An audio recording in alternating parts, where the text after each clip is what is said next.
Hello again, and welcome to the Matt Black podcast. It's been a little while. I've been travelling around the world pretending I'm famous, but here I am, back in my little village in Barnsley, and we've got a great guest, because he's quite local as well. This is episode 19, and it's Daz Cadwallander. How are you doing? Good, thank you, pal. How are you? Yeah, I'm okay, yes.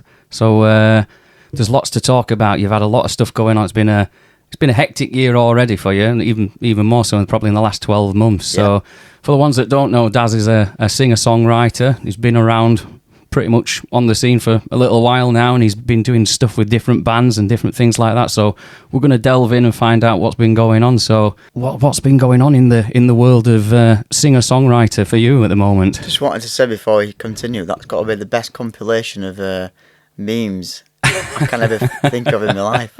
It's absolutely amazing. I was just scraping the barrel down, was it Vine back in the day? There was only one that I was waiting to hear, and that was, what's he saying now when he drives into him with a bike?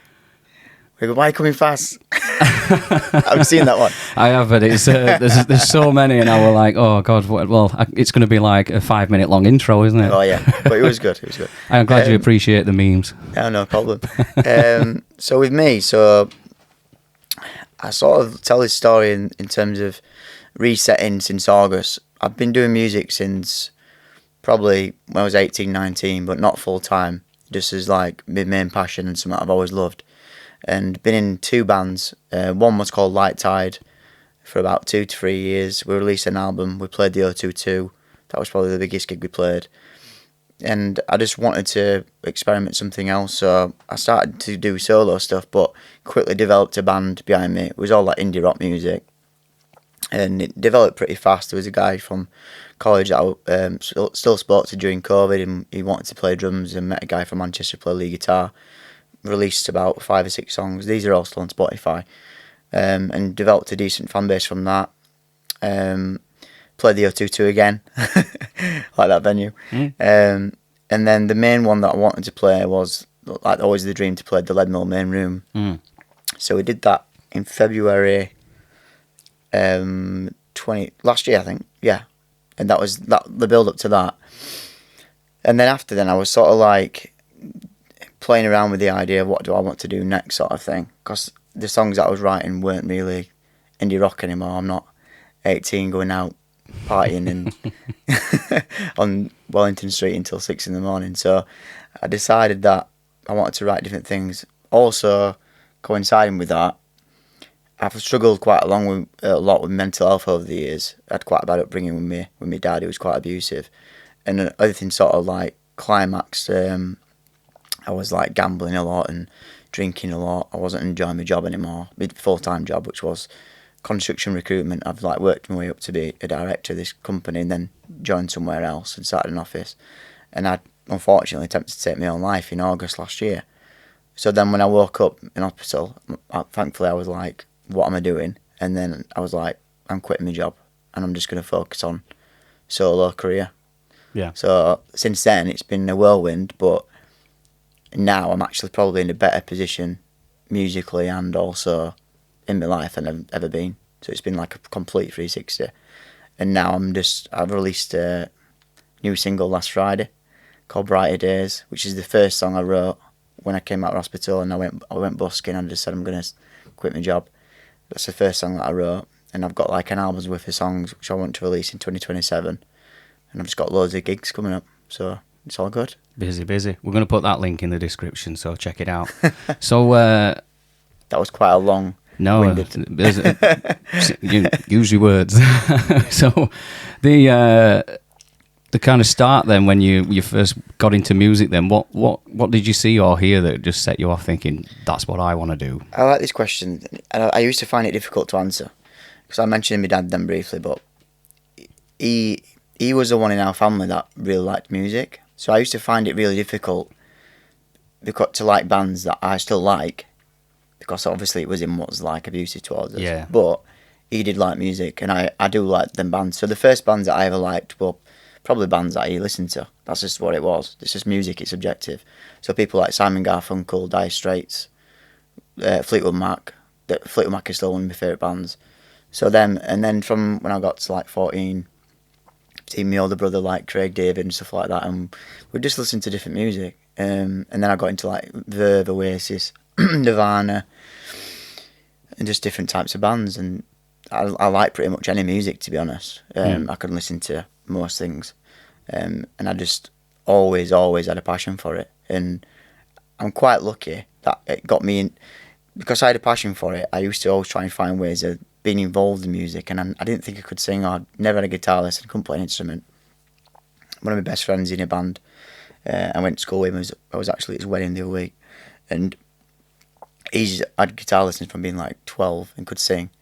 And he used to just go to the music room with him at dinner time and at school and just sit and listen to him play. And then got a guitar and started playing around and teaching myself how to play. And then about 16, he was like, come to some jam nights. 17, come to some jam nights when he could drive in Mexborough, the Imperial Brewery Bar. And he just sort of took me down. And I always had this weird knack of being able to write these quick, snappy songs somehow. I don't know how. And I just started playing them to crowds. And then from there, I started developing my voice, because I literally just talked songs at first. I was like, no, I can't sing, no chance. And just developed from there. It was really bizarre, but it was all like really natural. And as my confidence got better, I just sort of like realised that I could write songs and use my voice in different ways. Once I've realised how to use like different keys and know what my vocal range was, it was like becoming easier for me to do it. So who would you liken yourself to as a writer, not just as a performer, as an actual writer? That's a good question as well. Bob Dylan. No, I'm joking. No. I'd probably say at the moment, it's probably the music that I'm writing now. It's probably like there's a lot of artists that I listen to, like American artists that are more like country singer-songwriters, called like Leif Fahlbeck and Gregory Alan Isakov, and people that probably don't even know them, but they're really big worldwide. And over here, probably like Paolo Nutini, them and Tracy Chapman, them sort of artists. There's really good singer-songwriter types where they just sit in that genre of singer-songwriter. Yeah, kind of tell a story to a point, don't they? Yeah, basically that. It's quite current, I'd say, my new stuff as well. But it is completely different to the stuff I was releasing when I had a band, because that was all just like indie rock. Yeah. Like the usual indie rock type of things. Some of them had deep meanings. One called Brother, and it's about my little brother. But the rest of them are just like about partying and stuff, really. Yeah. The usual. Drink, girls. Yeah. Getting no sleep. Skinny jeans. Sweep over fringe. I remember them days. I've still got the skinny jeans. I'm feeling skinnier as well because I'm getting bigger. So fair play to you. I got rid of mine. I used to wear them, and I once. I don't know what I'm telling you. When people used to wear them, where they were like really skinny on your ankles, like where you couldn't breathe, or like pull them up, I used to like tie them. I didn't have any that night, so I like got some and like tied them with some what do you call it, paper clips to make them tight on my ankles. Don't know why. Well, I've heard, because everyone's saying now, like style-wise, they said like skinny jeans are not in anymore, and everyone's kind of dressing like Friends did in like mid-90s. Everyone's got big baggy clothes again, aren't they? And I'm like, nah, you can. I was going to say you can bury me in these, but you can burn me in these. Yeah, that's what I want. It's quite hippie vibes now, isn't it? Yeah. It's like going back to the 60s, 70s almost, where they're just like everything's super baggy. Yeah, I think over this past 10 years for me especially, that's where I've noticed like the shift of I've no idea what's the thing now. I don't know whether the kids use the term cool or it or whatever it is that they use, whatever it is, because it's different for everybody, isn't it? Like my parents looked at us like we were just idiots, and their parents did the same to them. I'm doing it to kids now. I'm just like, look at the state of that kid. Why is he dressed like that? I completely agree, though. I was saying to my sister the other day, it's so strange because in my head, I'm still quite young, like an 18-year-old lad sometimes. But and how old are you? 32. Oh, but some of the things that younger than me then. Some of the things that they like teenagers and kids say, like, I'm like, are we like uncool now? Are we like a dinosaur to them? I'm the age now where I would look at people when I were 15 to 20 and think that they may as well just give up.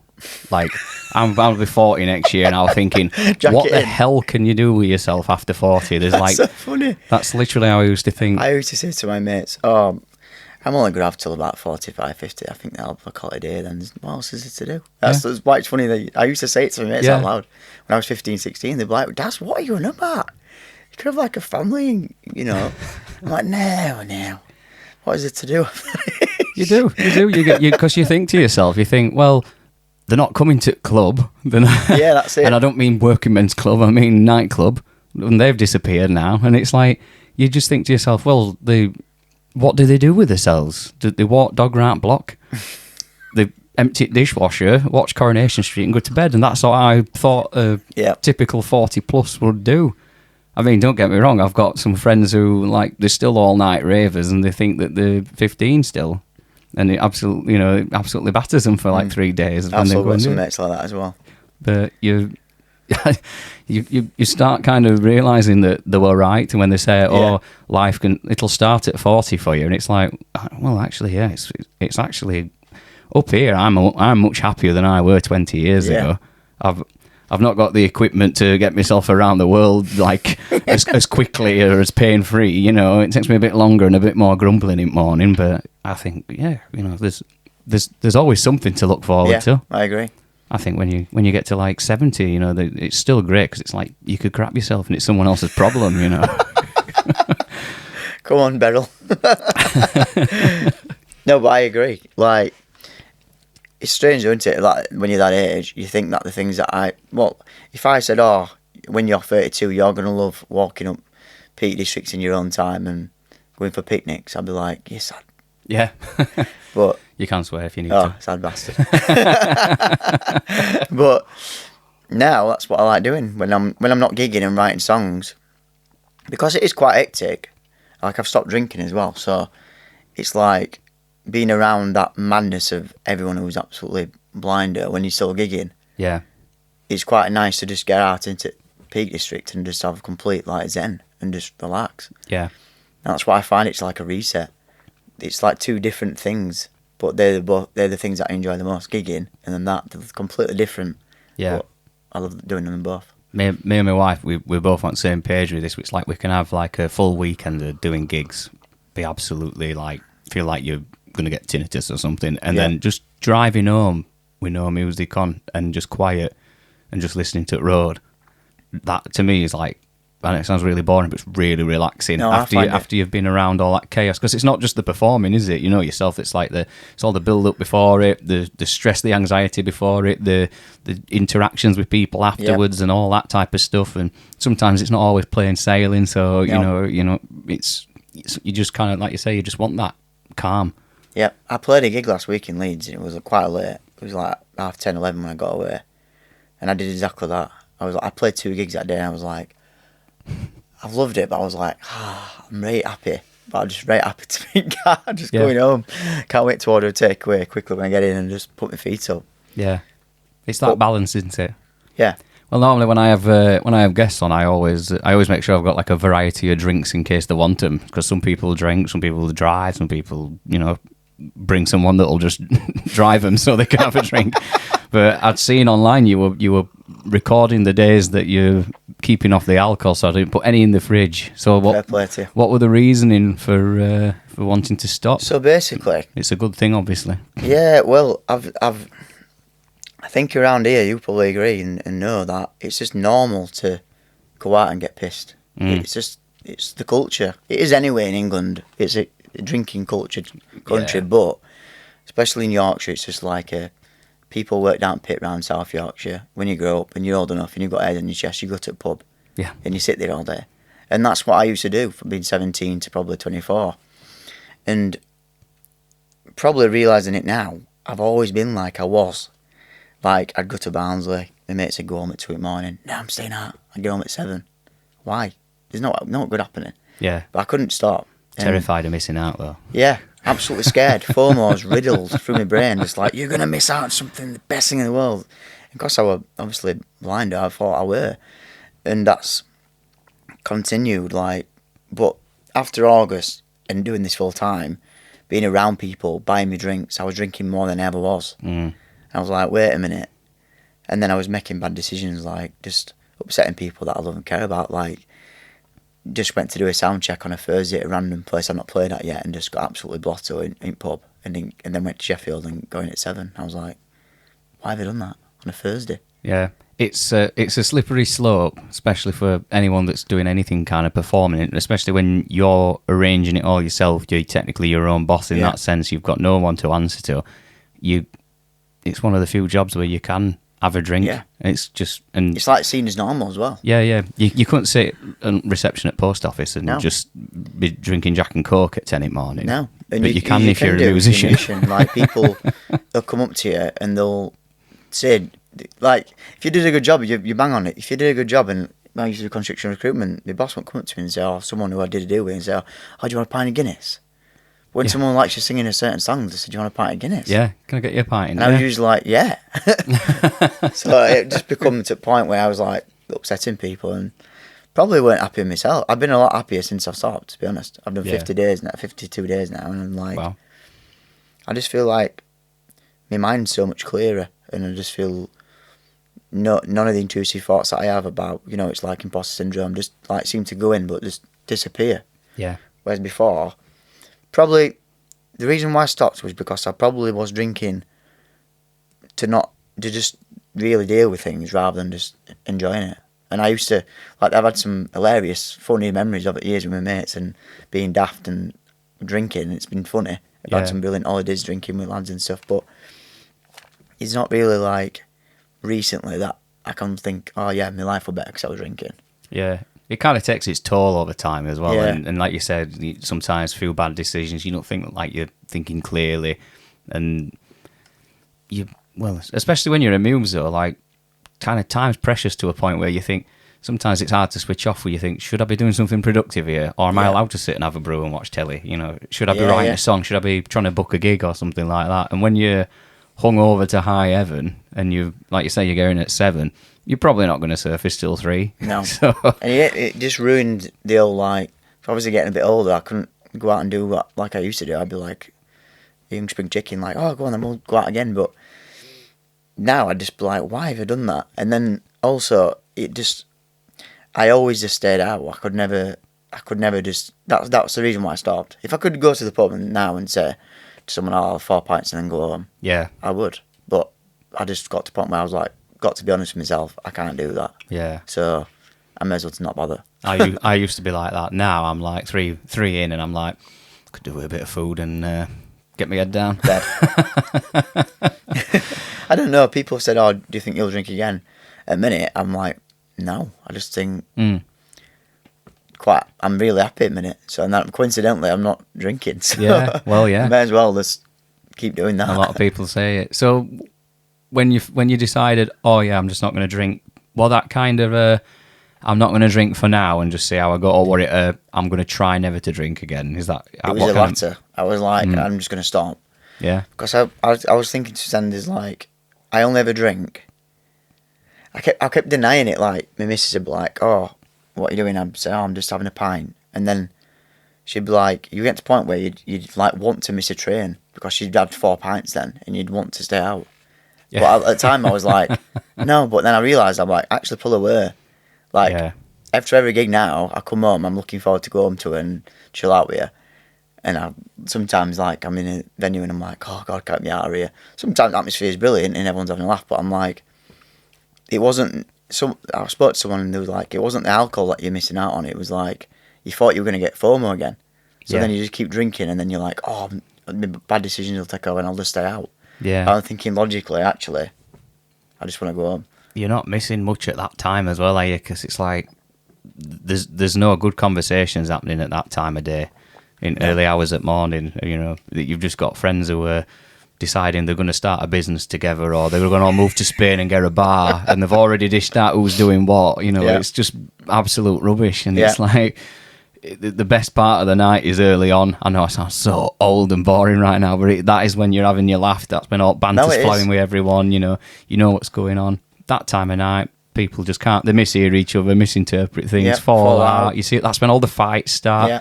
You obviously you do get fights at any point at night in a night out, but most of them are near end when everyone's tanked up. Well, I was actually talking to someone last week, having the same conversation, because they were like, "Do you think you'll ever drink again?" I was like, "The thing is, tell me if I'm wrong, but I was like, when is the best point of the night? It's like when you have the first couple of pints and your tipsy, and you're like, oh, I feel mint. That's when my brain goes, drink more. Yeah. Stay like this forever. But like, that's when you're actually like enjoying it and you're having a laugh with everyone. That's a level that you need to stay at, isn't it? But for some reason we think, if I drink faster, this feeling will stay. But then you quickly go from that to... And that's when also like, just being like, I don't like myself when I drink. Like, I used to think I would probably laugh, but I don't know why. I've just turned into like an arse. Just like argumentative. Just nearly everybody, isn't it? Yeah, I suppose. But like, I just drank too much and then I'd just be argumentative and just snappy and just sensitive and just probably boring to be around. Just like, it's not enjoyable, is it, to be around someone like that? Yeah. So yeah, at the minute I'm just not bothered, and I've actually realised it's really weird at the minute. I don't know if it's like a placebo effect, but when I'm going to gigs, I'm drinking non-alcoholics, and I feel like I'm actually still drinking. It's like socialising. Yeah. And yeah, everyone else is getting wobbly and pissed and whatever, and I'm like, I feel fine.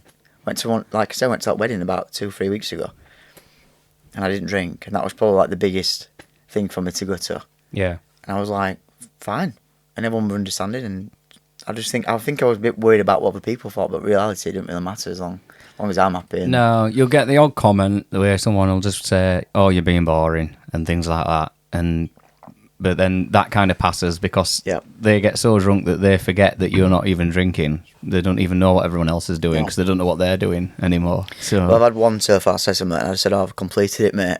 Yeah, well, yeah, completed it. You're still trying to complete it in your 50 odd, and I completed it in 30 years.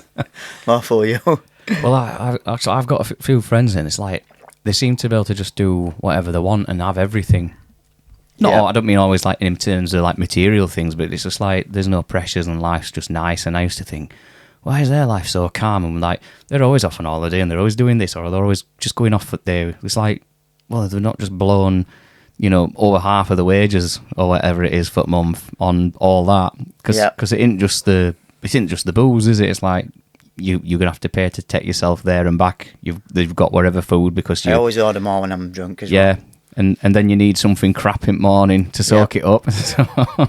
I used to I stopped not gamble for ages, but when I used to drink during COVID, I lived on my own. Like, this is mental, but like I remember getting a bottle of Kraken in the middle of the day, and everyone thought it was normal because COVID, everyone was in their house. Oh yeah. I would sat on Xbox with mates, drank a bottle of Kraken, and then when football started, I was just gambling. It's like just loads of money wasted because I was like drinking and just on stuff that didn't matter. Killing time. Well, if it's online, it doesn't feel real as well. It's not like you're handing over 20s and things like that.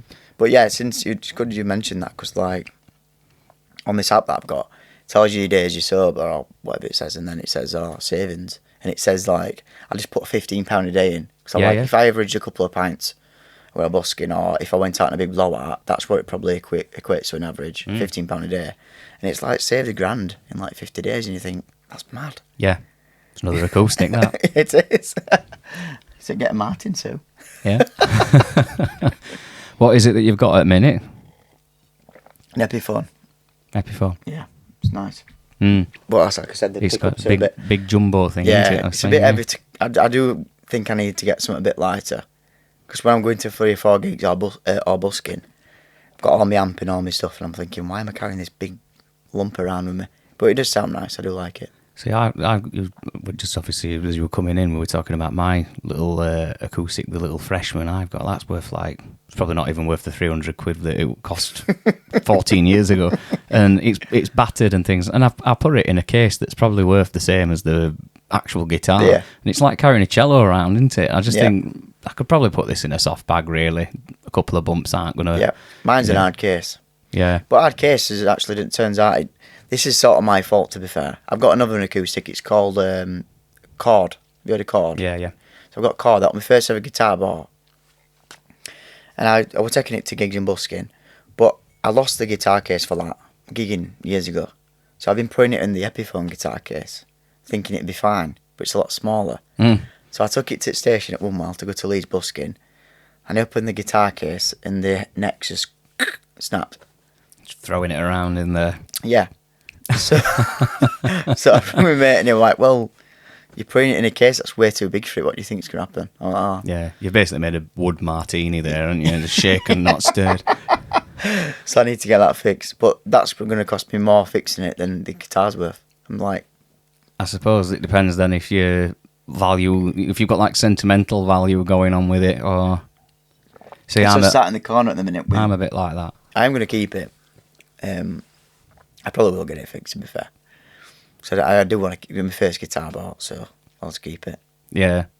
See, I'm a sucker for that. That's why I like hoard everything. I mean, my wife's always trying to get rid of stuff all the time. She's like, do you use this? I'm like, oh, well, this was the first pedal I bought or whatever. And it's like, it's got dust on it. It's like, yeah, but there might come a time, you know.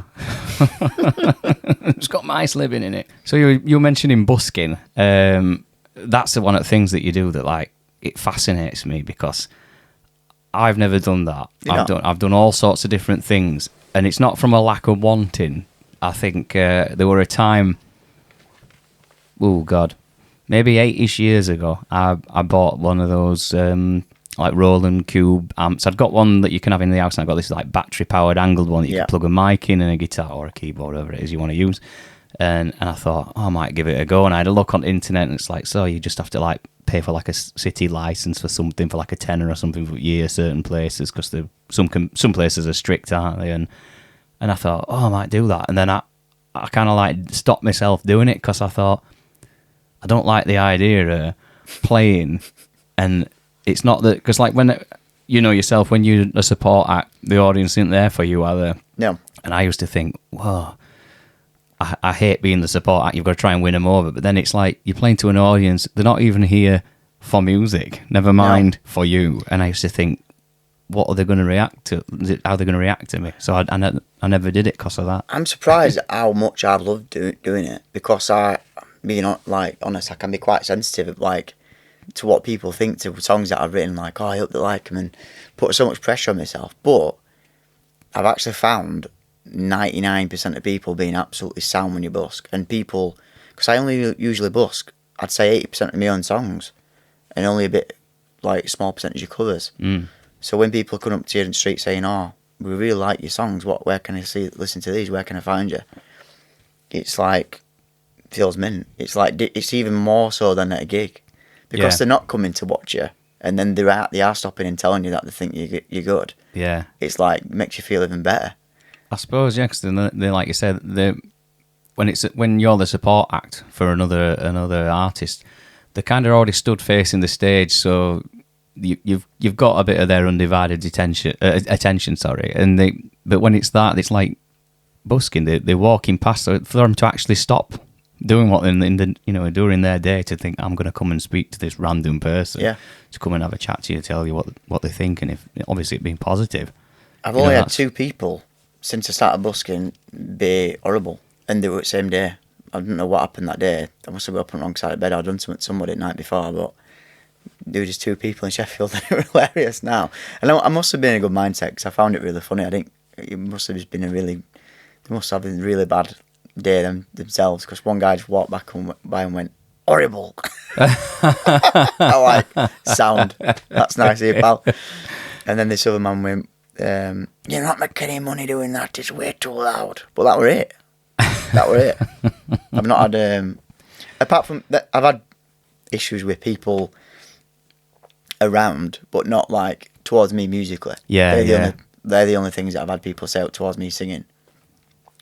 But most people are lovely. Yeah, that was one of the things I was going to check with you, because I thought, like, surely, because obviously we know sometimes general public, they can just be a bit bizarre, can't they? Because when you're out in the open, the probability of coming across, are we allowed to say nutter in 2025? A nutter every now and then, just someone that's just going to come and cause bother. Well, I've had an homeless guy in Leeds threatening to smash me over my guitar, and me head with my own guitar. Oh, right, really? And I'm busking. And then one of the guys at Christmas market, it wasn't for the it was like a security guy, came up and had a right ding dong, and I ended up recording him, and it just well, he were an arse basically. But them things will, like you said, there's always going to be something happen. Yeah. You can get them at gigs though, can't you? You can get them at gigs, yeah. I've had people come make a beeline at like merch desks to come and talk to me, and I think that because they've come out of the way to come and talk to you, think that they're going to say something positive, and then they just come and tell me how much they didn't like it and why they didn't like it and things like that. I've had that a couple of times in the past. I don't know. It's absolutely mental. Got nothing nice to say. Don't say anything at all. Keep your mouth shut.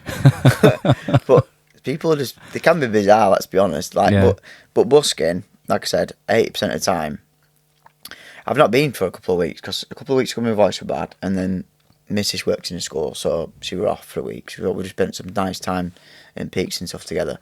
But I'm actually looking forward to start doing it again, because I do just like genuinely enjoy it. At first, when I first started doing it full time, it was like, it's actually my main earner. But now it's more, because I've got so much going on, it's more like I just want to enjoy it. And it's what I probably use to try new tracks. Yeah. It's like when comedians they can fill theatres up, but they'll go and play to 100 people on a like 4-act bill, won't they? And just like try stuff out.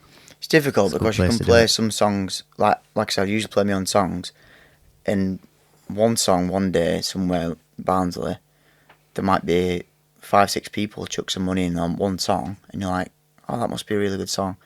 But then play it in Leeds the day after, and like someone does it to another song, and you're like, which one did I like more? But it's as long as it doesn't, I wouldn't even take it as that it's the song that's the problem, is it? Because it's that chance that those people walk past out of the, I don't know, 60 to 90 minutes you might be playing 2 hours. I don't know how long. That's what I've sort of narrowed it down to. I think if you can get a third of people, which is still quite a big chunk of people, to even a fourth of people to chuck money in, then you're doing well. Because I think majority of people do walk past, but I don't even mind if people walk past. It's not about that. A lot of people busk, and I think sometimes they focus too much on the money, whereas I just go, the money like is the second thought, like just enjoy the busking. And even if people go past and be like, and I'm playing my own song, I'm like, nah, that's good, that's fine, I'm happy with that, because it means that they're liking what I'm doing when I'm sat in my bedroom and writing songs. Yeah, that's what matters, because that's what I want to eventually release, these songs that I'm busking. So I'm like, they're getting exclusives, really. Well, yeah, that's it. You heard it here first.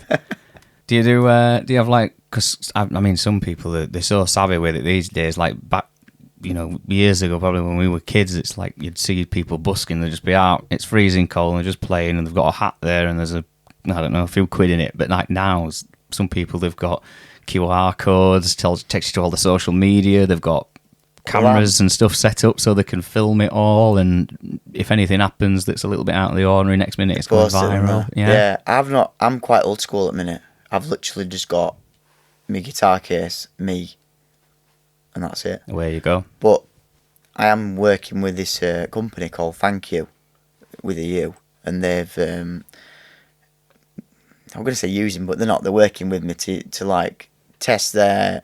They've got like a tip service, a bit like Sum Up, but it's a different way of doing it. It's like, for example, if you worked in a restaurant, you could tip someone directly to them. Yeah. With this tipping service, so they're going to get me a T-shirt to use when I'm busking, which will direct you to my page, and then you can tip online. But apart from that, I've not got no cameras or anything really. Just set up and play.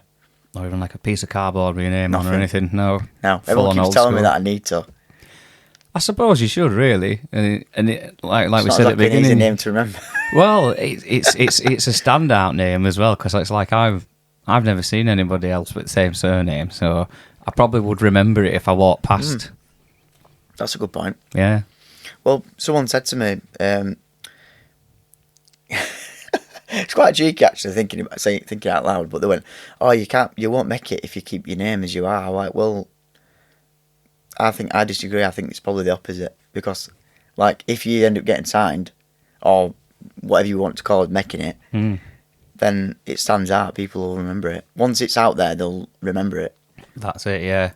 If you're called John Smith, no one's going to find you when they're looking online for you, because there's going to be all sorts of stuff coming up. If someone ever actually comes up to me when I'm busking, I just say, type in Daz, and then with a C on Instagram, and I come up.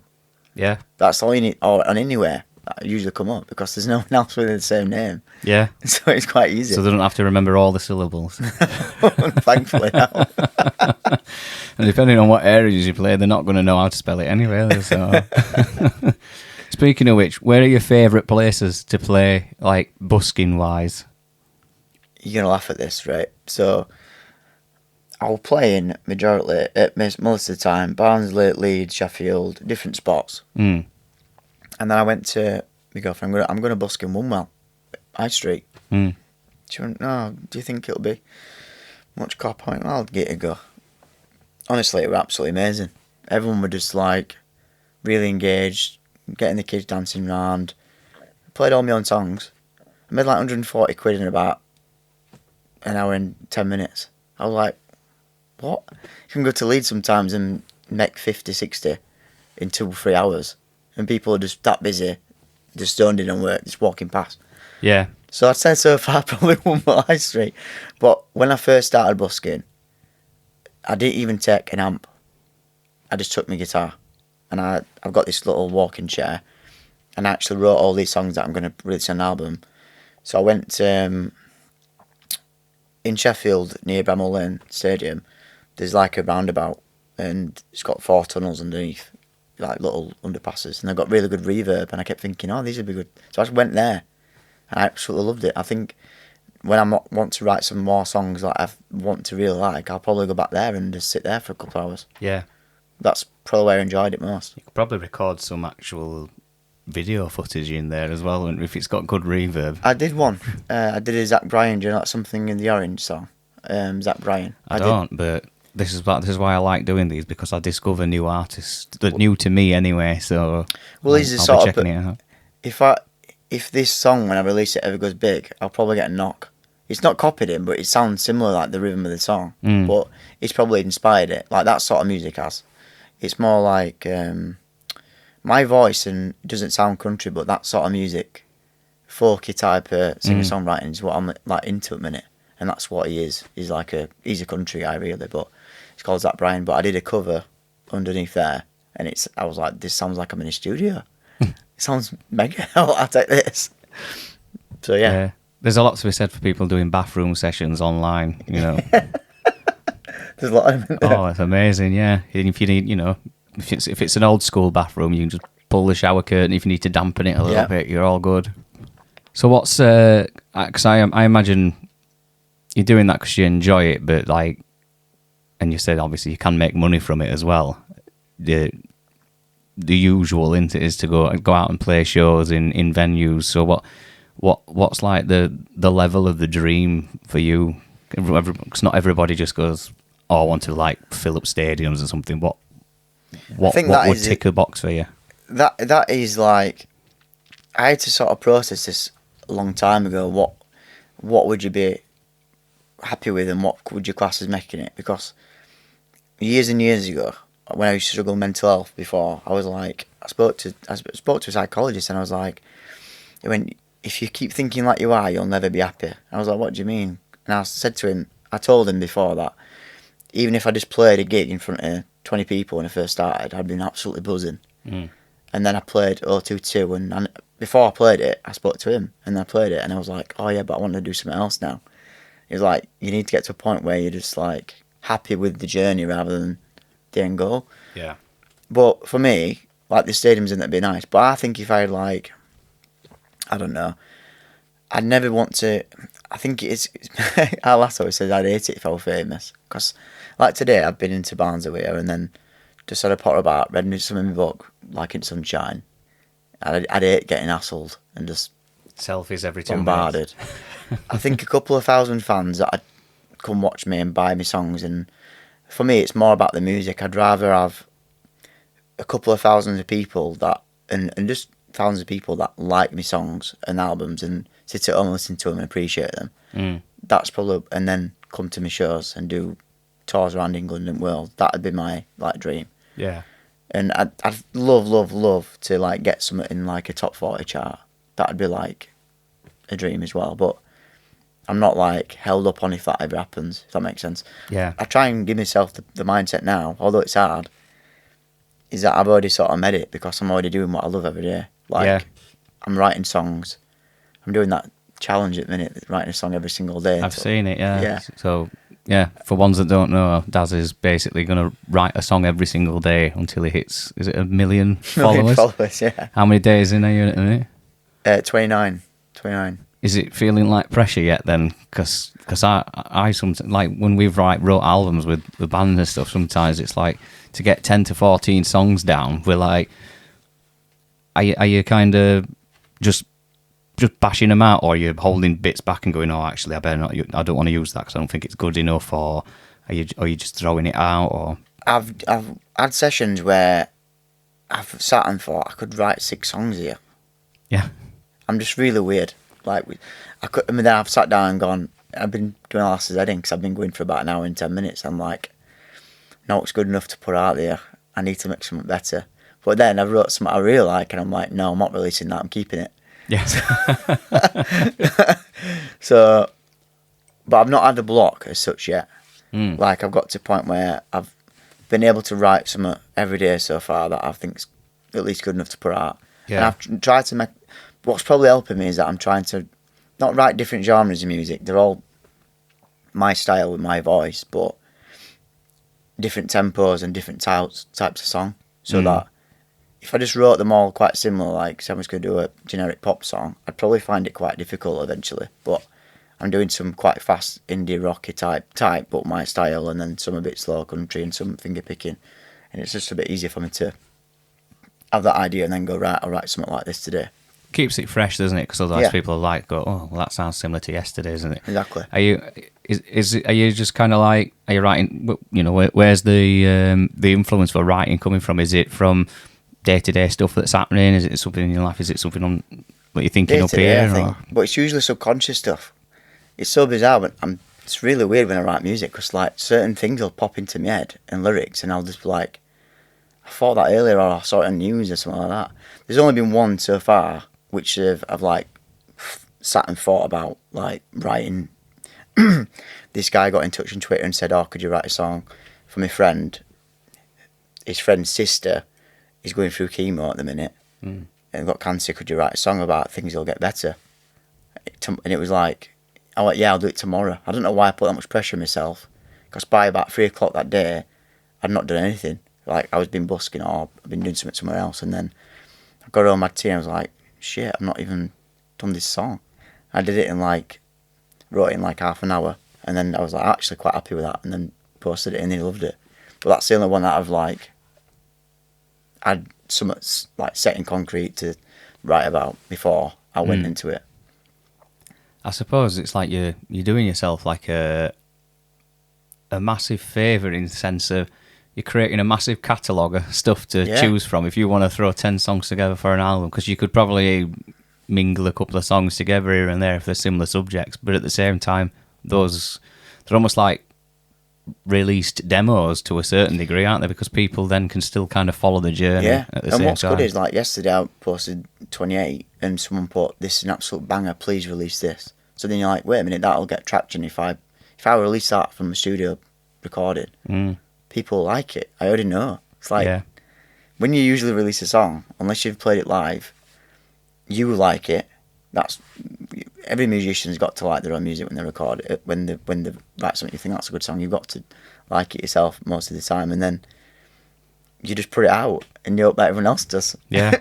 But by doing this, I'm like testing what, like you said, it's like people are responding to it. Well, that's it, because it's like most acts, they'll spend all that time writing a song, they'll record it, they'll shoot a music video for it, they'll release it, might plumb a few hundred or a few grand into promoting it, you know, PR, you know, different kind of sponsored ads and stuff, and then they've got no idea until it actually goes out there if people are just going to go, what's this crap, you know? And it can be quite disheartening for anyone, really, you know. So, but doing it the way you're doing it, it's very alien to me, because I've never done that before, because I'm terrified of putting things out until they finish, but at the same time, I've created a build-up with it. I'm thinking, I've got no idea if anyone's going to like this until it goes out.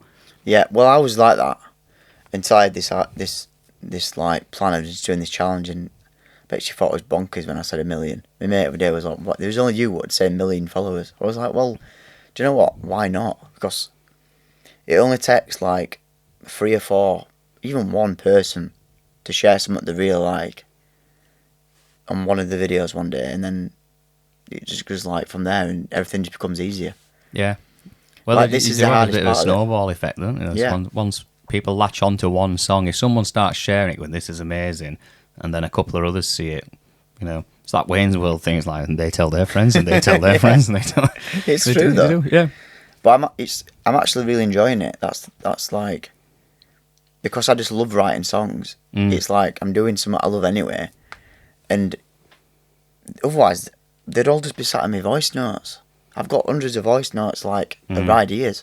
I'd rather just do them and just put them out there, record them on my amp, and just see if people like them and try and build up a bit of a fan base from it.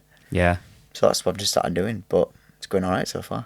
So you're doing all the things that I should be doing with all the demos I've got sat on hard drives that have not been used, some of which are just years old to the point that I'd forgot I'd got them, you know. It's nice though sometimes, isn't it? When you revisit. When you go back and you think, oh, I thought this were actually shit, but it's actually really good. Yeah, or vice versa. Yeah. At the time I thought this were mint, but I'm not going to hear it. Oh, to be fair, I've done that with stuff that I've released. I have. Oh my God, what were we thinking? When it's a shame actually, because with the band, it was under my name, but with the band, the last song we released was "Stuck in the Euros with Jude." It was just like a revamp of "Stuck in the Middle with You" with lyrics about Jude Bellingham, and I've took it off DistroKid now, so I was like, nah, I'm not having people put this to my name. Like, no, it's not happening. It's horrible. So, obviously, going back to the live aspect of things, then. So you've got you kind of like obviously hectic calendar each month now, don't you? I've seen you putting out posts every single month telling you everybody where you're playing, and you're not being snobby with it. You like 1 minute you can be playing somewhere pretty impressive, and then you're happy to just shove yourself in a pub corner. But sometimes they're best gigs, aren't they? Yeah. You've got some quite notable stuff coming up. I've seen you've been posting some things about you've got some festivals and you've had some supports and stuff. So what's on the cards? What can you? I know you can't always tell people certain things, can you? When you've got things penciled in. Yeah. It's the good thing about managing yourself. Unless the festivals tell you can't. But sometimes because I just literally manage myself, sometimes I know bands and they can't say anything, can they? There's like, sat you won't even get anything out of them. Yeah. They sat you for quiet for an hour. Yeah. But like, the most notable ones, Why Not Festival, which I can talk about that one now because it's been announced. That's like my first ever major festival I've ever played. So that was like always like a dream to play a major. Moss Fest, that's in Sheffield in June. I'm looking forward to that. That was set up as like a charity gig, but over the years they've had some like Pigeon Detectives and bands like that on. Yeah. And then they've not announced it yet, I don't think, but there's a festival in Cheshire I've just got literally confirmed this week. And they've got like UB40, Razorlight and Tony Christie and loads of people on that one. So, but I feel like I'm doing the right things because before, when I had the full-time job, even though I was releasing my own music under my own name with a band, these opportunities weren't coming through. Whereas now, because I'm doing it every day, out busking, playing all these gigs, wherever, I'll just play anywhere. That's probably beneficial. I'll just, like I said, I'm not being. I'll just play anywhere. I'm not really bothered. Yeah. People want to listen to me, I'll play. Well, that's it. And it's like you say, it's like 1 minute you can be supporting somebody you look up to, and next minute you're shoving yourself out in the street. So yeah. Well, it's funny because people sort of put you in boxes in their own minds, don't they? Because like when we played Lemuel Main Room, when you're busking streets, people like sometimes almost think you're homeless. It's they honestly do. Like they think, oh, you should put yourself out there. I'm like, but I'm doing that as well. Yeah. But I just like doing this. Do you know what I mean? Yeah. It's like they basically think in your head you wouldn't do that if you were up here. But I think I said to Chloe, I always would busk. I'd always find time to busk because I enjoy it. There's some amazing artists just out busking and don't even do what I just class as regular gigs. They just go out busking all the time. And maybe they've always been there because because you can see it online, you know, they're filming themselves, and obviously there's, like you said, there's a lot more because there's people like yourself who are not filming it and going out busking. So there must be tons and tons of people who they're more than good enough to get out, you know, whether it be supporting a bigger artist or headlining their own shows, and they're choosing to busk when we've just got no idea that they exist because we've not walked through that city that day, you know, and because you're not there all day as well, are you? So it's just by chance that then people see you, really. Have you heard of a band called Glass Caves? No. They're a really good band. I supported them probably November time. Just when I started doing acoustic, like deciding to go that route. But they busk, like in York, drum kit and everything, and just go out busking. And it's just like such a good positive vibe. Everyone's like balanced, getting involved. Yeah. But there's still a gig, but they're just still doing it. I'm going to probably get the name wrong now, but they were a band I think they were like up in Edinburgh or something. I'm sure they were called something like High Fade or something. I'm sure someone will correct me. Just 3-piece band playing like kind of rock funk, really like fast-paced stuff, but they were locked in. Bass and drums were just like, oh my God, it's like they were conjoined twins. They were just literally inseparable. Like it was just amazing. And then they got a guy playing like a white Telecaster, which to me doesn't really sit traditionally with like funk kind of music, but my God, like right hand rhythm that you got, it was just amazing. I'll find them after this. Because you need to see it because they've actually blown up from kind of busking videos. Yeah, that's the only thing I do like the old school element. I just go and busk, but I think in terms of the socials these days, that's one thing I've tried to get better at. This Song of Days helped me.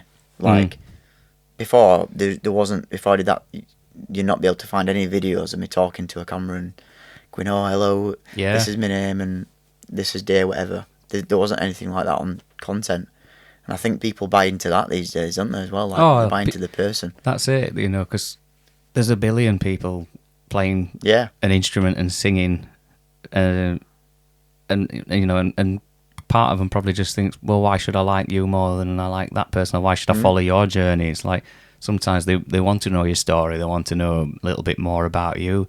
You've got to let them in behind the curtain a little bit, haven't you? So, and the internet's the perfect way of doing it because you can actually involve people without them being within your vicinity, just in case they are a little bit of a nutter and they won't leave you alone. You know, so it's for all the bad that it's created, the internet, it's such a useful tool for musicians. I agree. But I've mentioned this before. You're not just battling against getting the attention from people because there's other musicians around. There's people doing stupid TikTok dances that you've got to compete with. The algorithm's not always going to push you forward. No. So it's like just kind of connecting with people in that way. That I feel like that's always going to kind of push you forward. See, we're terrible at that. Like one of my bands, the original bands, like none of us want to talk to the camera. None of us want to do the kind of live stream chatting type thing because I think it's just kind of not us. It is alien to me. This is the first time I've ever done anything like it, and it's only because I only really like introduced the day, and this is day 29. Have a good Monday, and because I'm doing that, people still think, oh. But when I used to do promo videos, if I ever tried to do any, in fact, there's hardly any on there. I worked with a PR company once when I was releasing a song, and they were like, "You need to do this," and I was like, "Oh, I can't do it." You're so robotic, aren't you? Yeah. Like you can see your eye reading something over the side of the screen. I always said to people, they were like, "Oh, how have you got the balls to get up in front of hundreds of people singing?" I would much rather do that than talk to them. Yeah. Every day of the week. Second there's a break, ask me to do a speech, no chance. Yeah. Singing, fine. Strange. I've done it in like previous workplaces where I said like, don't make me have like a PowerPoint presentation in front of 5 to 10 people because it's not happening. But put thousands of people in front of me and I'll shout at them like I own them, you know. but I'm terrified when I'm in like you know, just a room size of this. If they were just all sat staring and I've just got to talk about something, no chance. But I agree. Music wise, I think as well when you're playing your stuff and it's acoustic, it's like you're in complete control. Because there's a lot of people terrified. I've got no band around me. I'm completely naked. It's like, well, no, because the moment you run out of things to say, you just start strumming some chords, and you can just kind of set a mood while you're thinking of your next thing to say. If you want to carry on talking, that's what I've started doing. Actually, there's no dead silence. No, you start becoming a bit of a storyteller then, because you, like you say, you might start videos off where it's this day, blah blah blah. You might start throwing in a 30-second story from something that's notable that day. You know, just. I'll try that idea. I'm giving you random ideas. It's like, why not? Yeah, well, I've not got a lot of wisdom. Just nearly seen a scrap outside a chip shop. Yeah. Oh, you see a lot of them around here. Yeah. So obviously you've got these festivals in. What's kind of the plan for the remainder of this year, going into next year? Then I want to work towards 2027's. I know it's a big miles away, but blinking it'll be here though. Yeah, but work towards a debut album. Then I've already got ideas of a name and a cover, and a lot of the songs that I want to pick. I want to make it quite a big album. I want to do like 20 plus songs on it. I think these days they're like 12, aren't there? Lots if you're lucky, yeah. And I want to do like 20 plus. So that's the main thing to work towards. Double LP. Yeah. Chuck a bonus tracks on as well. Make it 30. Yeah.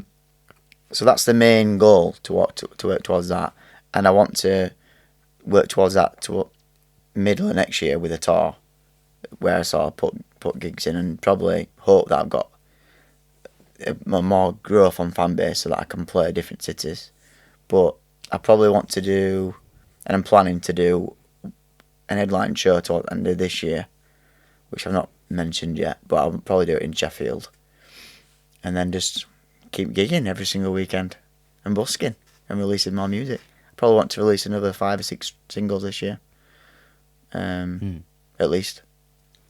Yeah, it'll. I'm gonna say, if you keep doing it the way you are right now, I mean, you can see people like latching onto it and realizing what's going on, and they're already starting to like follow what's happening. And you think that's only in such a small space of time, really, when you consider how long an average life is of a musician, you know. So yeah. I'm not talking about the Club 27 people, but the ones that actually work. Talk to people like Rolling Stones. It's like you've still got quite a while to go, you know, and there's a lot to achieve in that time. Well, the good thing about music is, and I think you can sort of, in life in general, you can sort of stop and start something whenever you want. And I sort of class this period as August onwards. So it's only a short period of me being a full-on solo acoustic artist. Yeah. I've just released one track, which come out Friday. It's the first one. And I'm already getting, like I said before, even when I had the band and releasing music, I never had people approach me to play festivals, like the ones that I'm playing. Yeah. I literally got a message saying, would like you to play this festival. I was like, they're obviously seeing me somewhere on the internet. And like my song today got played on Future Hits Radio.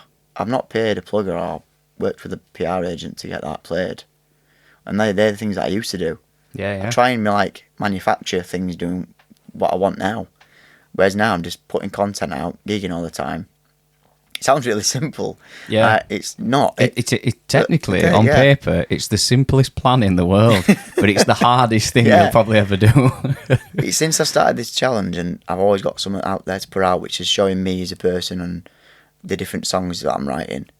Like this woman followed me today on Instagram. She's like connected with loads of people for like Sony and Columbia and Atlantic. I'm like, why should just like decide where's my reel popped up that? But there's obviously something there being shared all the time. Yeah. Whereas I never used to do that. Well, that's when the algorithm is your friend, because it's like that person, it might be part of their job to just snoop about and just see what comes up. And the more people who watch like that, the more it's going to show them. Yeah. So I know full well that it's like, you know, you watch any kind of video and you'll start seeing tons and tons of it for the rest of the month. It'll just keep happening, and the problem is you keep clicking on them, and the more you click on them, the more it's going to show you. So it's just going to just keep throwing people at them. You've obviously done something because they said that like in the it's less than like a second you've got to get someone's attention on like a TikTok video or reel or anything like that. So something must have sounded nice in that first second for them to go, oh, I'll watch a few more seconds of this before they scroll on, or they might just hit follow and then carry on. You know, so that's one to watch. So it's weird, isn't it? Because we've all done that. We've all like seen a video and gone.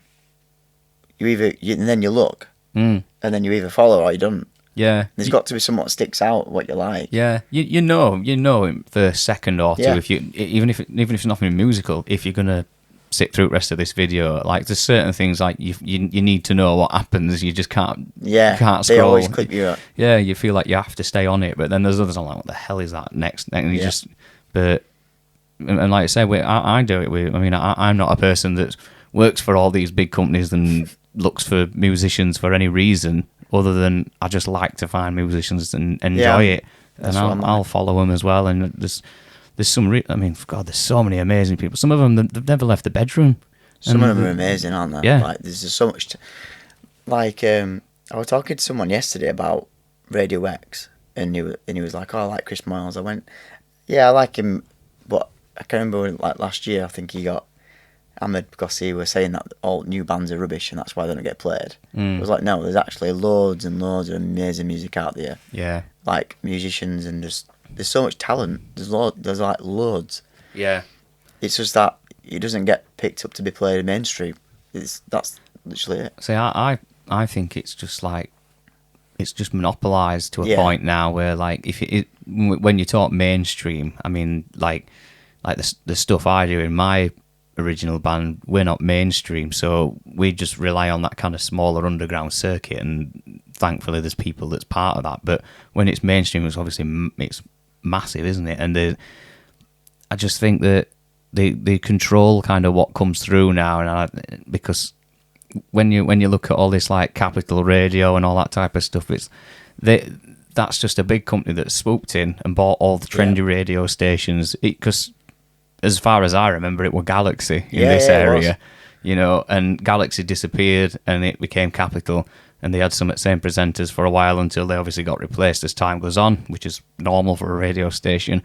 But it's suddenly you haven't got all these independent stations dotted around UK. No. You've got one company that owns them all, and then it's just up to them what they choose to make famous then. And there's only 40 songs.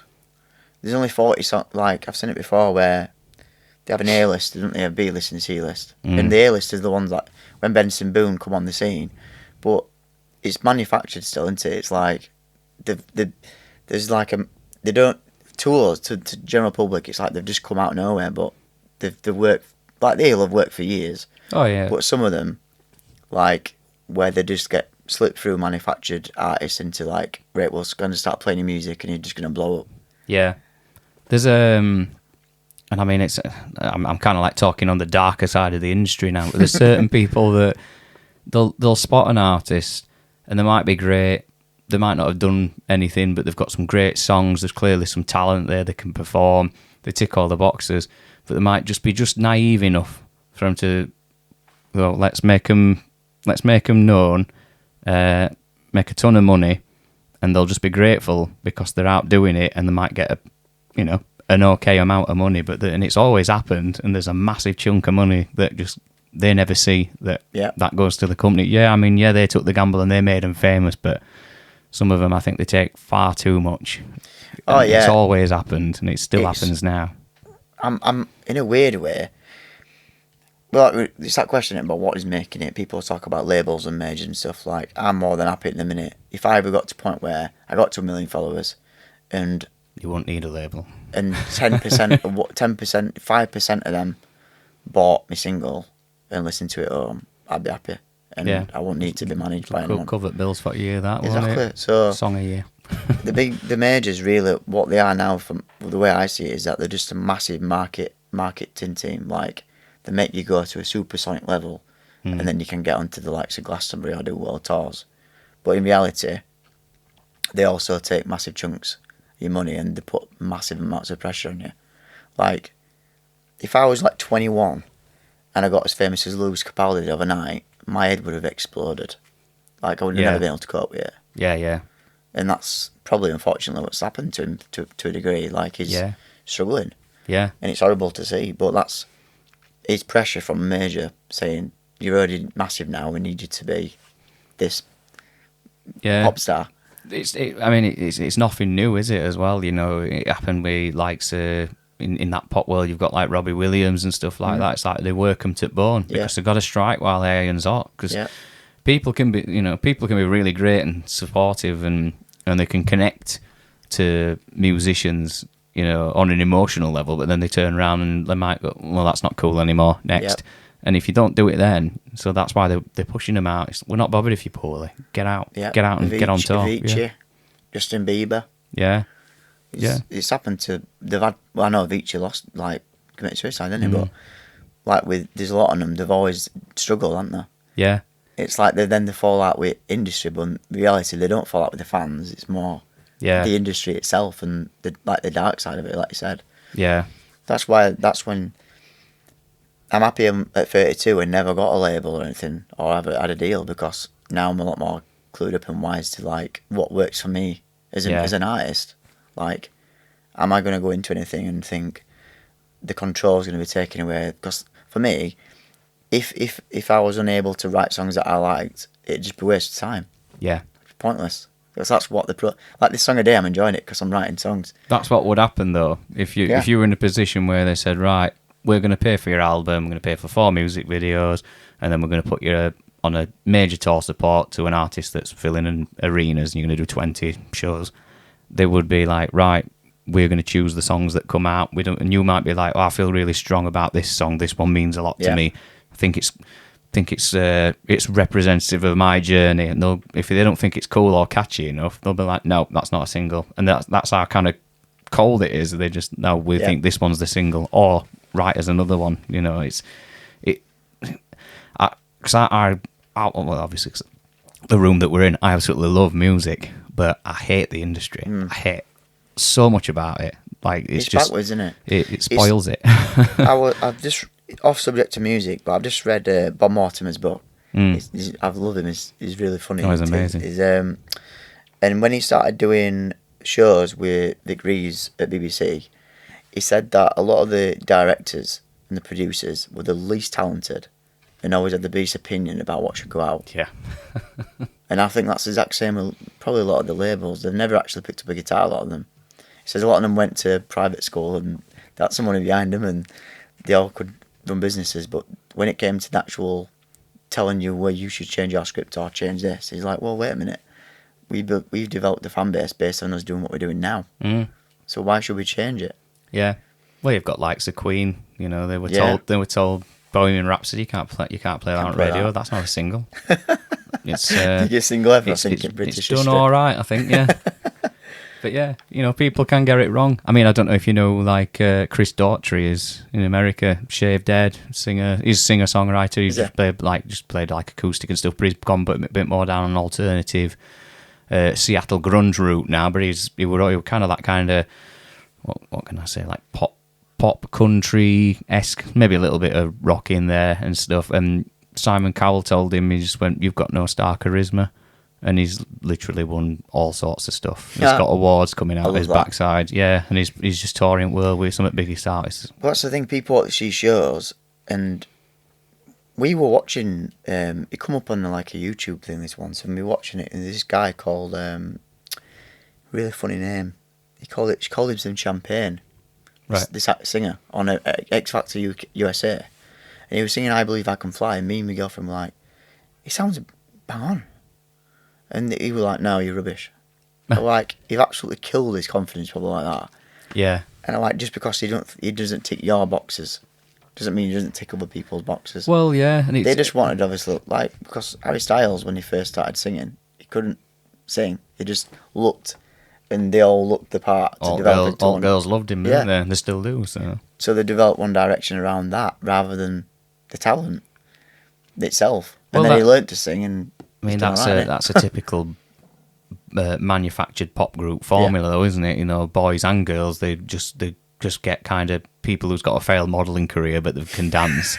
They might have an average voice, and they just basically get 5 people that look mint, and then they dress them and theme it, and away they go, you know. And you might get the odd one every now and then that who actually can sing and can write songs and stuff, you know.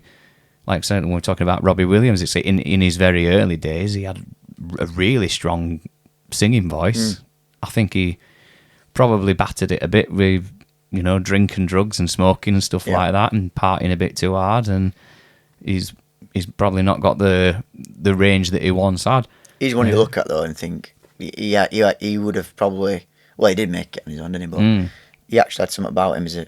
That's the thing, when people say to me, like these shows and stuff, I always see myself as more of an artist than just a singer.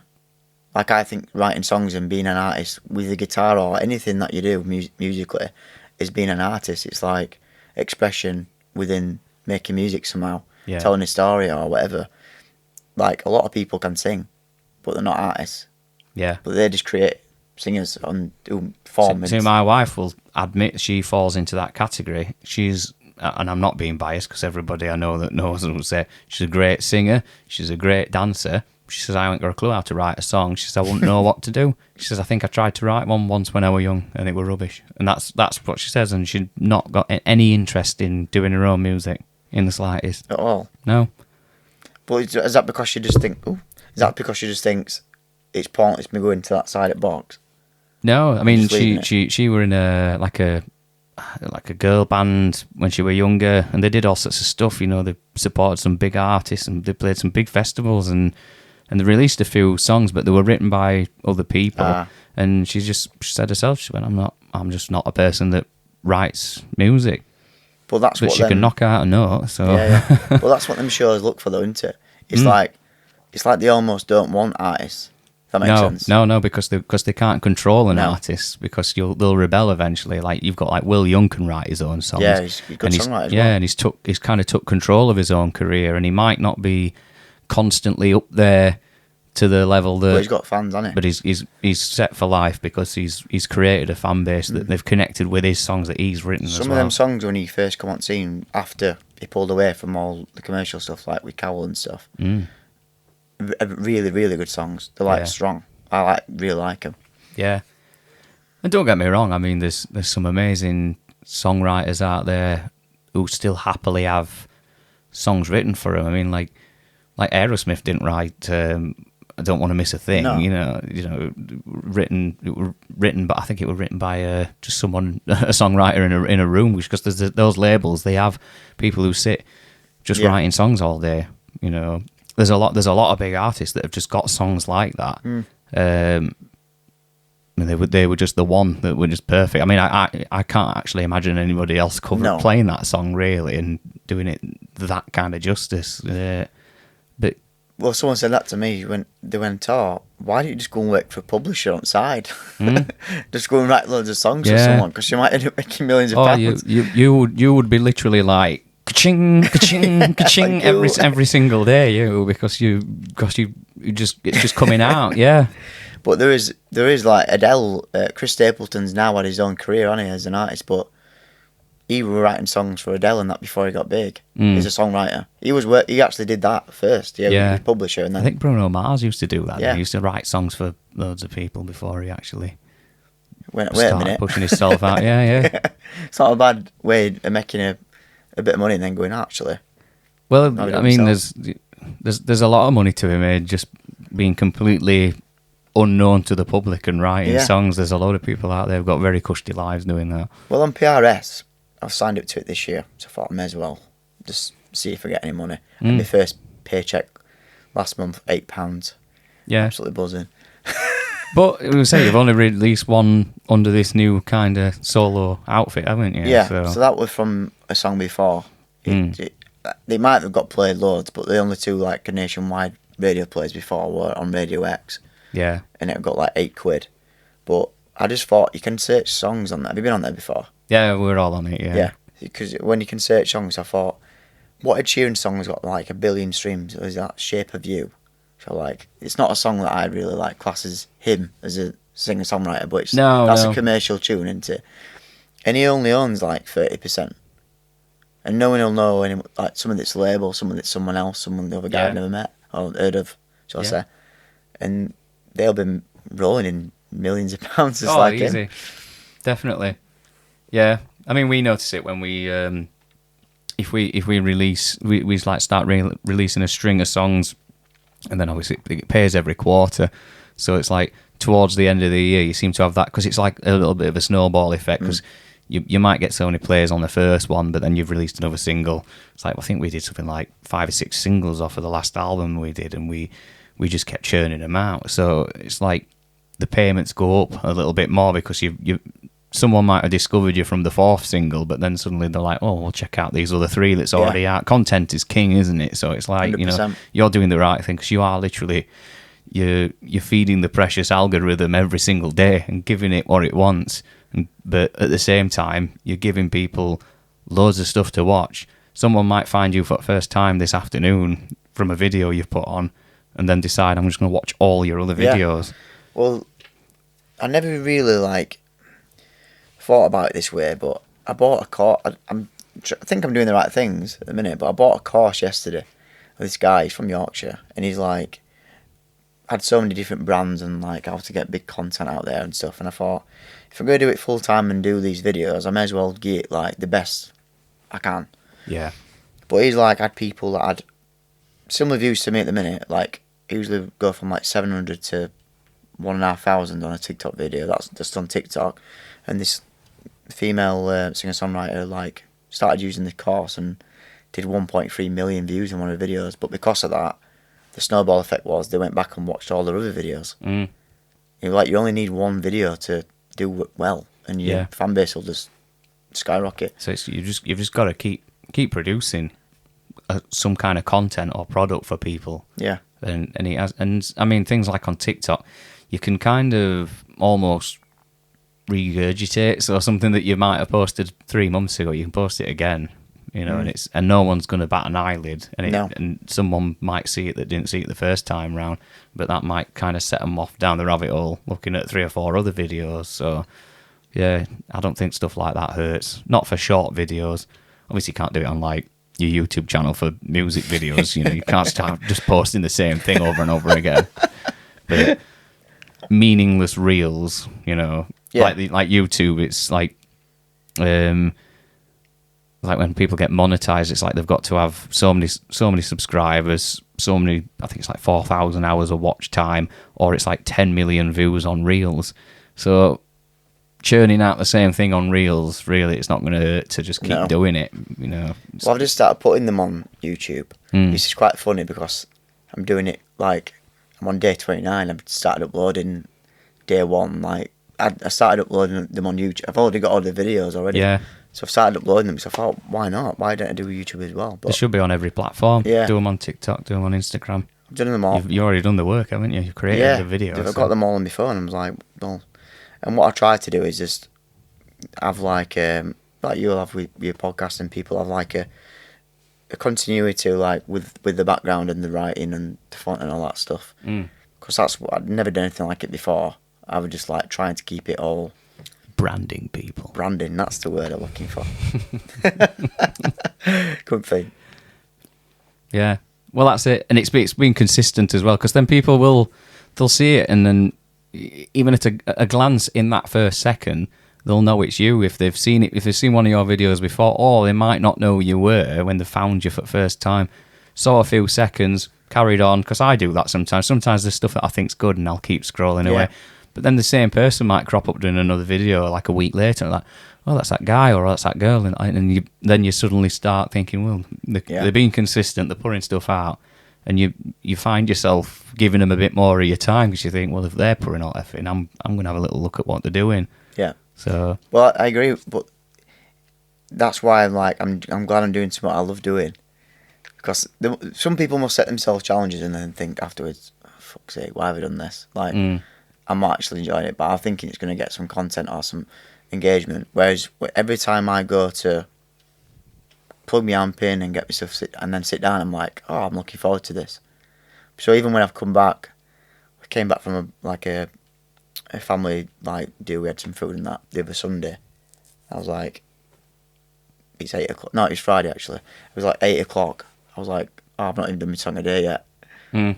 And but I still did it because I was like determined. I enjoy doing it. So I was like, Yeah. oh, I'll just knock a song out. It's the difference, because it's like there's people that they want to put content on, but they don't know what they're putting on. Like when I talk about these people who just put a silly video on dancing about to a TikTok and stuff like that, they feel that they've got to put one on, but they're not doing it because they love doing what they're doing. They're hoping it gets... Yeah. I mean, well, some people might. They might just love the attention. Love me.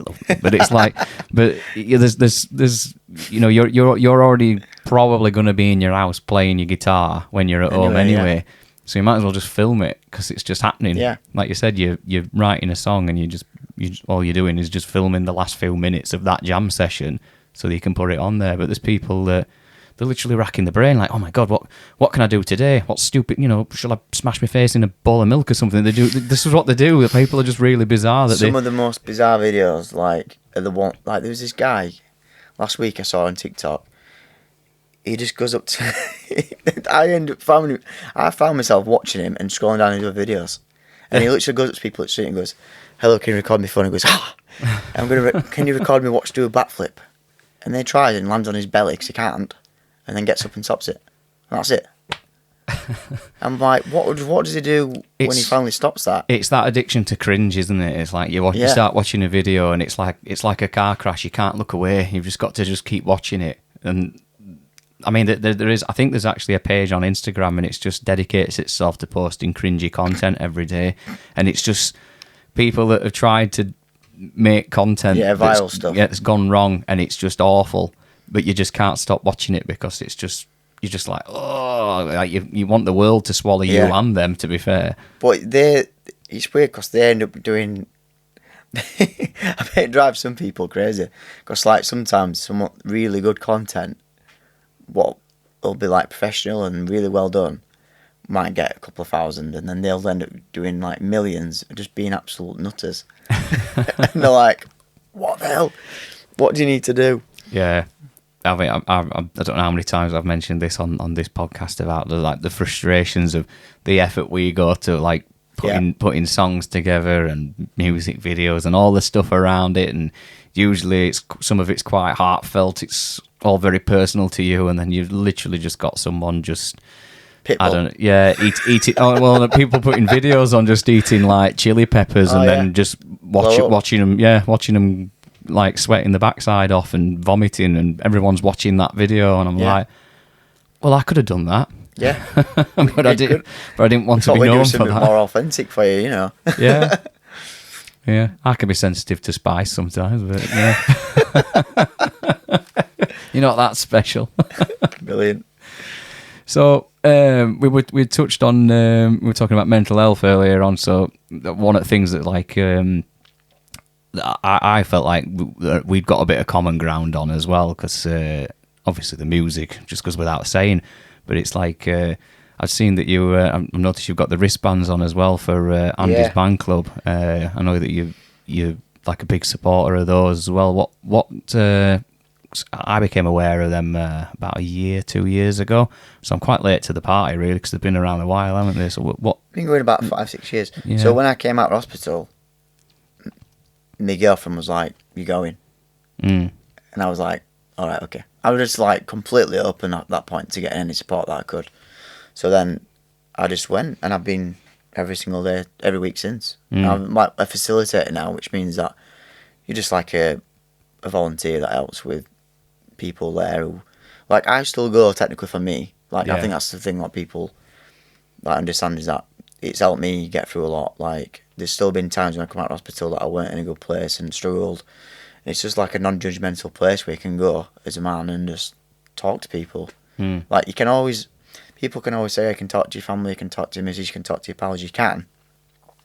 But I found sometimes it's easy to just, you don't want to put that on them. That burden's on them, so you just feel like you can just get stuff off your chest to people that you're not going to see in a week. And then it's just like, then it's done then, and you can try and move forward.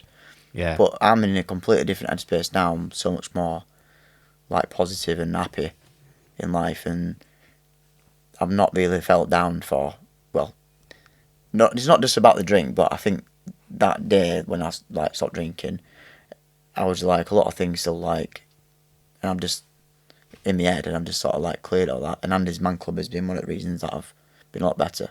Yeah. So yeah, I've been good since August. It's like having, cause when people say like, oh, sometimes it's better to talk to a therapist because you don't know them, and it's like you talk about the burden situation. You don't want to pile it on friends, family, partner, and things like that because they've probably had a shit day as well. So it's like you think, oh, my problems are minuscule compared to theirs, but it's like when you can offload it to other people, it's like they understand because they're in the same boat. And so that's it's why like you take it in turns to just get it out. I found it easy. I've spoken to lots of different people over the years, psychologists, been talking therapists at NHS. Psychologists probably help, but they're expensive. Whereas Andy's is one of those, like you mentioned, you can speak to a psychologist or a therapist, but they necessarily not are always being where you are. They might understand what you've got or why you feel like it, but they don't understand how you feel. They've not been in the same situation. No. Some of them, some have, but not all. Yeah. So I think when you know that someone has been, it's a lot easier for them to relate to you and vice versa. And that's why I find Andy so positive, because there's always someone in the room that's been where you are. Yeah. There's 3 or 4 people, probably since I've been there, that have tried to do something similar to me, and then they've continued coming and said, like, how happy they are now, and they've just kept coming. I always just leave feeling a lot better. That's what all I can really sort of like say about it is to people that are struggling. There's no judgment and things like that, and you just go and there's 3 questions. How's your week been? Positive from your week? Anything to get off your chest? And then 2 light-hearted ones at end, and you just feel like you'll understand this. But when you're feeling like in a dark place mentally, you feel like you're going through it on your own. I used to feel like that a lot. Like no one will understand. It's just me, and when you go there and people are all feeling like you have been, it's like, oh, I'm not on my own. Yeah. Like all these people feel the exact same, and it's absolutely fine to talk about it. And that's what I think people struggle with. Yeah. See, I've not been to it. I've had some involvement with them, just doing bits and bobs for things. One of the places in Barnsley, but it's I think I probably would have benefited from that going there more than doing talking therapist stuff.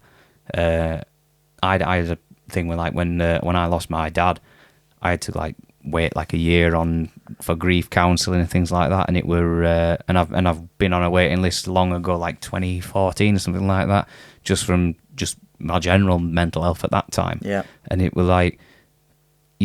I mean, the NHS is so underfunded, so it's like the people, if they haven't got the staff, they haven't got the staff, you know, fair enough. But then when it got to it, both times when I had to go, I was like, yeah, the person's going, oh, yeah, and just listening to me a bit. It's like, sometimes, you know, because people think that if they go to them, they're going to give you an answer. It's like, they're not going to give you no answers. They don't. That's not what they're supposed to do. They can't guide the conversation. But it's like when you go on his Man Club, sometimes all you want is just someone to listen. You just want to get it out. But having that reinforcement that, oh God, yeah, that I'm same. Yeah, that's happened to me. Yeah, I know. They know exactly how you're feeling. Yeah, I found that. I'm not gonna like, it's like NHS off, like you said, they're underfunded massively, and there's a lot of people at work that not like graft their asses off every single day to help people. Definitely. And it's an amazing thing, NHS. But from our personal perspective, after trying to take my own life in August, like my family and that, we're just livid because we were such a waiting list. And then when they saw me, they were like, well, if you're not suicidal now, we'll just refer you somewhere else. And then you go to that, and then, well, if you're not feeling any more anxious or depressed than you were before, we don't think this is suitable to you. And I'm like, all I want to do is get some counselling. Yeah. Like, so. But because you're not showing signs that you're going to do yourself any harm or anyone else, they're like, well, we'll push you back down the waiting list because someone else will just. But the thing is, it's like, and I get it, because it's like A&E, you know. Yeah. They're not going to be like, well, I've been here ages and I'm last one in now, you know. You've just but suddenly a coach full of people that's crashed come in and they've all got glass in the neck. Fair enough, let them in. You know, I've got a nail in my finger.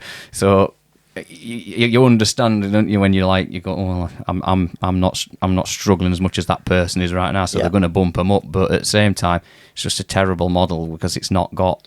It just needs that injection, and it's money, and that's all it is. It's money. Because if they had that bit more, they'd have enough staff to facilitate all those people. Definitely money. So years and years and years ago, probably when I was like 22, there was one called Pathways, which is to do with domestic abuse, which was what my upbringing was with my dad, and it was funded by NHS. But I used to go in. I took £1 it was £2 a session. Then it was funded by NHS, like alongside people going, and it got stopped. But like that was helping. Like it was a 1-to-1 counselling session for your upbringing, and that was like there to be used and facilitated. But like you said, they didn't have enough money to keep it going. That's all it is. It's to do with money, and they're underfunded, and that's literally, it's not their fault. But it's just a shame for the people who are struggling, because what I found, you'll talk to someone sometimes on the phone, and it's like if you miss an appointment or they just literally like cut you off. But people that are really with anxiety and struggle to talk to people anyway, or are feeling depressed, aren't going to want to pick up a phone. Yeah. It's like completely... Yeah. I did the same with the talking therapist thing when you speak to someone on phone. There were a couple of times where they'd like, and I know it's terrible, it's like, but they'd ring like 1 o'clock, 2 o'clock in the afternoon, and it's supposed to be like every week. And there were a couple of occasions I was like, I can't do it. Yeah. Can't talk to them. And then I'd text them like 20 minutes later and apologise and make an excuse. Yeah. That's what I mean. That's why it's... Which is not helping the matter, because that could have been an appointment somebody else could have had. But, yeah, well, that's but what it's hard, isn't it? It's when you're there, it's in that moment and you're feeling like anxious or down, you don't want to. And that's, like Andy's, I sort of got my hand, it's like forced to go, because obviously I was at a point where like I was rock bottom and people love me and care about me. But I'm happy I did. And the good thing about Andy's when you go is we call them sweepers. I'm one of them now. So like when you go on a Monday, like 10 minutes before and 10 minutes after, because if I didn't get took there by my girlfriend in the car and she waited till I went in, I wouldn't have gone in, because it is absolutely nerve wracking. It's the hardest thing to do. Yeah. To think I'm going to go and open up to all these random blokes I don't even know. It's like, and I completely understand it because I was there. But so the sweepers, like I like help the lads, other facilitators, like before the session starts, and just go around if there's any cars or blokes, they'll just like go up and say, are you right, mate? Are you here for Andy's or whatever? And then they'll come in. But that's just putting them at ease straight away. It's like, and then you just have a chat with them. There's no like pressure. There's no pressure to it. Yeah. Like that's the thing. I understand that they're underfunded and stuff, but if you don't attend a session or two or whatever, you're just like marked. It's weird that like the NHS had not thought to do what Andy's Man Club does in that, because you could get, I mean, I don't know how many, is like 10 people maybe in a session or something. So at Andy's? It's 20 pretty much every week at one well when I go there. That's just one well. So God knows how many go to Barnsley. And there's loads dotted about, and they're all over the place now, which is amazing. 270 groups now, I think, in the UK. And growing, because it seems that like there's a lot of people who go in there who are literally at rock bottom, and within however long, like you said, they're like facilitating it themselves. They're running different clubs for different areas for people, and it's just going to keep growing. I mean, there's loads. I've seen that there's because some people don't like the whole. I mean, you were talking about going in and chatting to people you don't know. It must be nerve-wracking. Some people are terrified just walking in the room. It's like, it's good that you go round. Never thought of that myself, actually, that it's good to just go round, because there might be someone sat in car just terrified to come in. We'll just go out in car park, and then if they don't want to come in, you can even like go outside and talk to the facilitator for ages and just chat, or you can come in to the session and not say a word. Just listen, You just pass the ball on, because we get a talking ball. You can only talk when you got the ball, but like I've been in there like probably 1 or 2 months in, I was feeling down again and just really broke down, we're in tears, and everyone was just like, sound, come on, we'll get you through it. And I had a really good session afterwards and talked to them why I felt like I did. Because I was probably like, after August and trying to do something, I was drinking, like I said, when I started being a musician more. But then I was dealing with the trauma of the upbringing, but also like dealing with what happened in August. Because I always like felt bad about what I put all my family through and my girlfriend and everything. And like, it was all like getting on top of me again. So then I was just like, felt rock bottom. But they helped, that session in particular, I was like, needed that massively. Yeah. And I just felt so relieved when I left. It's probably a build-up as well, because it's like people think that, oh, if you get counselling or whatever, you're going to start feeling okay after 1 or 2 sessions. It's like, no. It's like, this is a long road, and it's same way people go into Andy's or whatever, any kind of other group. There's loads out there. Isn't it? Like, there's ones that's like walk and talk ones for people that they don't want to sit. They feel better if they're on the move, so they feel, everyone likes a different setting. Sheffield dippers as well, aren't they? They go and jump in, wouldn't do wild swimming and stuff and talk. And I think it's good. It's like, it might take people, it might take them 3 sessions, might take them 30, might take them 300, just talking before they go through that whole healing process themselves. Like you said, you had so long, and then you get to a point where like, oh, I break down. Well, maybe it's because you were finally finding all that stuff, and you just kind of, it's just coming out, and it needs to come out. That's the problem. Yeah, that's what it is. I think that's why it's such a shame. There's still such a stigma, in my opinion, with men's mental health, like massively. And sometimes it's from other men, which I just find so frustrating. I remember one of my friends who I'm really close to, one of my best mates, I went to uni with him, and there's another lad at uni.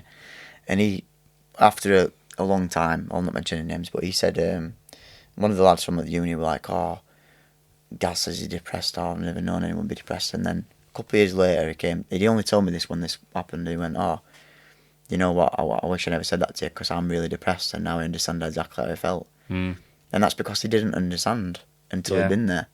And it's such a fickle way. I mean, there's people out there, they are very lucky, where they never seem to have kind of any effect.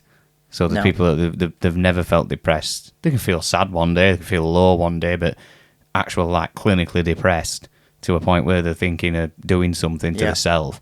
There's some people, if you've never felt that way, I think you're like one of the extremely lucky ones. But then you can still, like, I've got a friend he's one of those lucky ones, but he's got tremendous empathy for the ones that do struggle with it.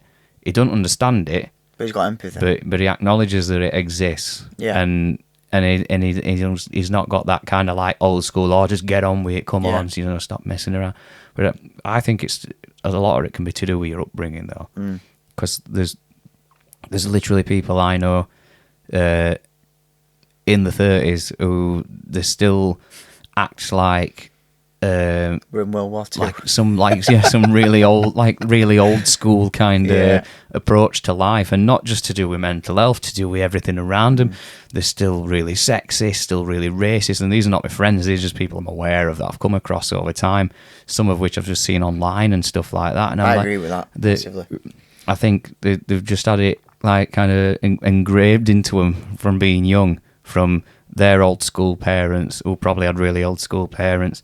And I'm not saying that that's the case for every generation, because, I know loads of people at all different ages, and some of the old people I know, like, they're massively open to the world that goes on around them. They're great with technology, they're accepting of anybody from any country, any sexuality, gender, whatever it is, any background, whatever job they've got, they just treat everybody with respect.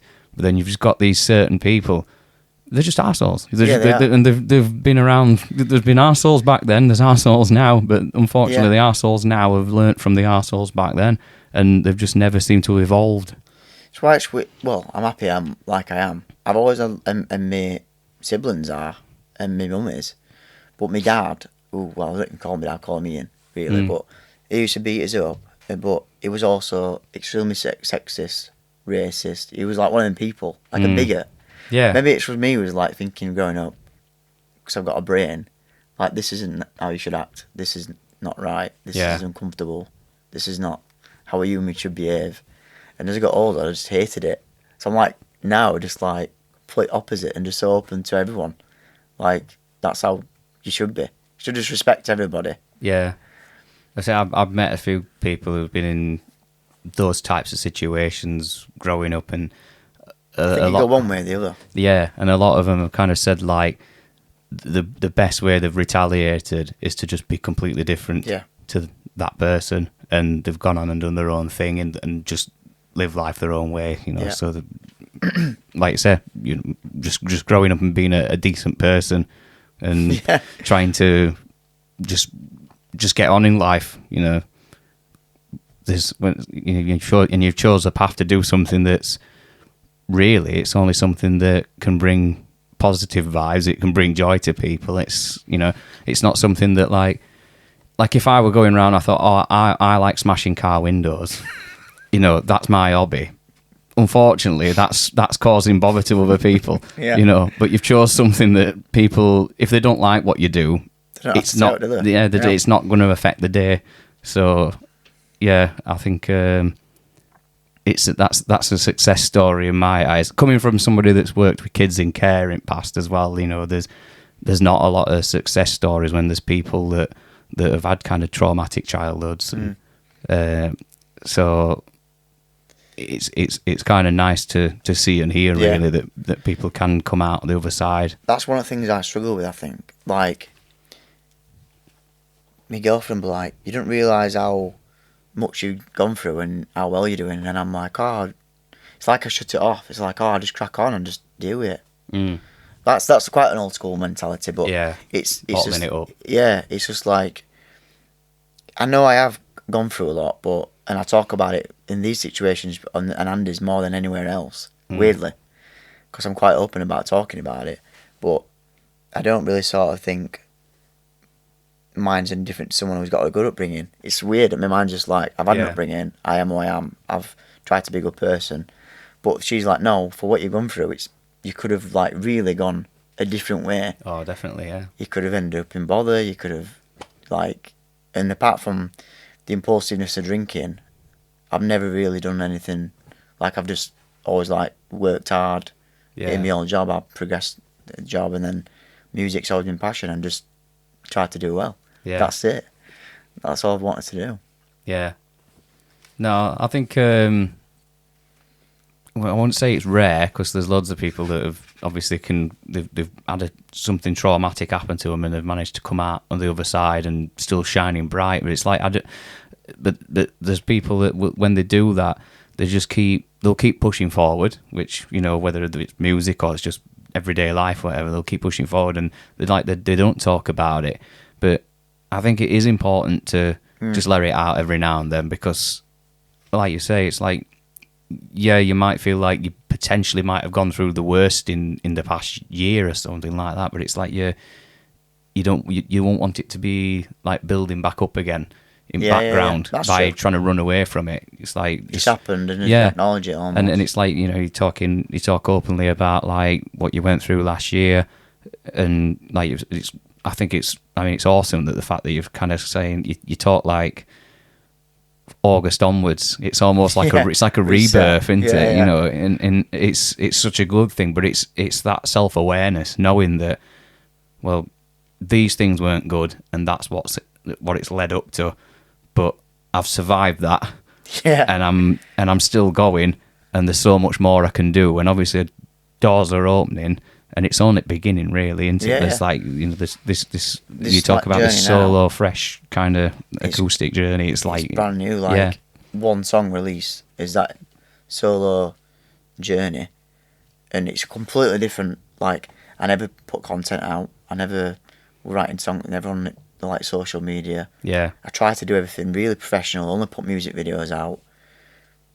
Completely just because I'm doing it full time. I think I've got so much time to write songs, and like I said to me like yesterday, I went and played a round of golf, like, because I thought I'm not going to go busking, I'm going to go and play a round of golf in the morning.